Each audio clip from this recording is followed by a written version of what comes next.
आज का ये एपिसोड शुरू करने से पहले एक छोटी सी बात। क्या आप भी अपना पॉडकास्ट बनाने की सोच रहे हैं? तो एंकर ट्राई कीजिए। ये पॉडकास्ट बनाने का सबसे आसान तरीका है। नंबर 1, ये फ्री है। नंबर 2, इसमें कई सारे ऐसे टूल्स हैं जो आपको अपने फोन और कंप्यूटर पर रिकॉर्ड और एडिट करने की फैसिलिटी देते हैं। नंबर 3, आप अपने पॉडकास्ट को डिस्ट्रीब्यूट भी कर सकते हैं, जिससे इसे स्पॉटिफाई और दूसरे प्लेटफॉर्म पर सुना जा सके। तो डाउनलोड कीजिए फ्री एंकर ऐप या विजिट कीजिए anchor.fm पर अपना पॉडकास्ट स्टार्ट करने के लिए। ये तो थी एक छोटी सी जानकारी, और अब शुरू करते हैं एपिसोड का सिलसिला। तो आज के एपिसोड में लीजिए सुनिए फणीश्वर नाथ रेणु के लिखे उपन्यास मैला आंचल का भाग 36, मेरी यानी समीर गोस्वामी की आवाज में। डॉक्टर पर यहाँ की मिट्टी का मोह सवार हो गया। उसे लगता है मानो वो युग युग से इस धरती को पहचानता है। ये अपनी मिट्टी है। नदी, तालाब, पेड़ पौधे, जंगल, मैदान, जीव जानवर, कीड़े मकोड़े, सभी में वो एक विशेषता देखता है। बनारस और पटना में भी गुलमोहर की डालियां लाल फूलों से लद जाती थीं। नेपाल की तराई में पहाड़ियों पर पलास और अमलतास को भी गले मिलकर फूलते देखा है। लेकिन इन फूलों के रंगों ने उस पर पहली बार जादू डाला है। गोल्ड मोहर, गुलमोहर, कृष्णचूड़ा। गुलमोहर का कृष्णचूड़ा नाम यहाँ कितना मौजू लगता है। काले कृष्ण के मुकुट में लाल फूल कितने सुंदर लगते होंगे। आम से लदे हुए पेड़ों को देखने के पहले उसकी आंखें इंसान के उन टिकोलों पर पड़ती हैं जिन्हें आमों की गुठलियों के सूखे गूदे की रोटी पर जिंदा रहना है। और ऐसे इंसान, भूखे अतृप्त इंसानों की आत्मा कभी भ्रष्ट नहीं हो या कभी विद्रोह नहीं करे, ऐसी आशा करनी ही बेवकूफ़ी है। डॉक्टर यहाँ की गरीबी और बेबसी को देखकर आश्चर्यित होता है। वो संतोष कितना महान है जिसके सहारे ये वर्ग जी रहा है। आखिर वो कौन सा कठोर विधान है जिसने हजारों हजार शुद्धितों को अनुशासन में बांध रखा है। कफ से जकड़े हुए दोनों फेफड़े, ओढ़ने को वस्त्र नहीं, सोने को चटाई नहीं, पुआल भी नहीं। भीगी हुई धरती पर लेटा निमोनिया का रोगी मरता नहीं है, जी जाता है। कैसे? यहाँ विटामिनों की किस्में, उनके अलग अलग गुण और आवश्यकता पर लंबी और चौड़ी फहरिस्त बनाकर बंटवाने वालों की बुद्धि पर तरस खाने से क्या फायदा। मच्छरों की तस्वीरें, इससे बचने के उपायों को पोस्टरों पर चित्रित करके अथवा मैजिक लालटेन से तस्वीरें दिखाकर मलेरिया की विभीषिका को रोकने वाले किस देश के लोग थे। यहाँ तो उन मच्छरों की तस्वीरें देखते ही लोग कहते हैं, पुरैनिया जिला को लोग मच्छर के लिए बेकार बदनाम करते हैं। देखिए पश्चिम का मच्छर कितना बड़ा है, 1 हाथ लंबा देह, 4 हाथ मूढ़। बाप रे! डीडीटी और मसहरी की बात तो बहुत बड़ी हुई। देह में कड़वा तेल लगाना भी स्वर्गीय भोग विलास में गण्य है। तेल फुलेल तो जमींदार लोग लगाते हैं। स्वर्ग की परियां तेल फुलेल लेकर पुण्य करने वालों की सेवा करती हैं। खेतों में फैली हुई काली मिट्टी की संजीवनी इन्हें जिलाए रहती है। शस्य श्यामला सुजला सुफला इनकी मां नहीं। अब तो शायद धरती पर पैर रखने का भी अधिकार नहीं रहेगा।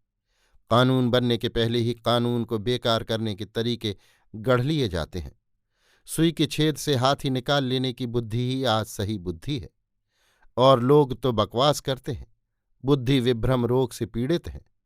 जिसके पास हजारों बीघे जमीन है, वो 5 बीघे जमीन की भूख से छटपटा रहा है। बेजमीन आदमी आदमी नहीं, वो तो जानवर है। डॉक्टर ममता को लिखता है, तुम जो भाषा बोलती हो उसे ये नहीं समझ सकते। तुम इनकी भाषा नहीं समझ सकती। तुम जो खाती हो ये नहीं खा सकते। तुम जो पहनती हो ये नहीं पहन सकते। तुम जैसे सोती हो, बैठती हो, हंसती हो, बोलती हो, ये वैसा कुछ नहीं कर सकते। फिर तुम इन्हें आदमी कैसे कहती हो? वो आदमी का डॉक्टर है, जानवर का नहीं। टेस्ट ट्यूबों में आदमी और जानवर के खून अलग अलग रखे हुए हैं। दोनों के सिरम की अलग अलग जरूरतें हैं। डॉक्टर आदमी के खून वाली ट्यूब को हाथ में लेकर जरा और ऊपर उठाकर गौर से देखता है। वो जानना चाहता है, देखना चाहता है कि इन इंसानों और जानवरों की रक्त कणिका में कितना विभेद है, कितना सामंजस्य है। खून से भरे हुए टेस्ट ट्यूबों में अब कोई आकर्षण नहीं। क्या करेगा वो संजीवनी बूटी खोजकर? उसे नहीं चाहिए संजीवनी, भूख और बेबसी से छटपटाकर मरने से अच्छा है मैलेग्नेट मलेरिया से बेहोश होकर मर जाना। तिल तिल कर घुल घुल कर मरने के लिए उन्हें जिलाना बहुत बड़ी क्रूरता होगी। सुनते हैं महात्मा गांधी ने कष्ट से तड़पते हुए बछड़े को गोली से मारने की सलाह दी थी। वो नए संसार के लिए इंसान को स्वच्छ और सुंदर बनाना चाहता था। यहाँ इंसान है कहाँ? अभी पहला काम है जानवर को इंसान बनाना। उसने ममता को लिखा है। यहाँ की मिट्टी में बिखरे लाखों लाख इंसानों की जिंदगी के सुनहरे सपनों को बटोरकर, अधूरे अरमानों को बटोरकर यहाँ के प्राणी के जीव कोश में भर देने की कल्पना मैंने की थी।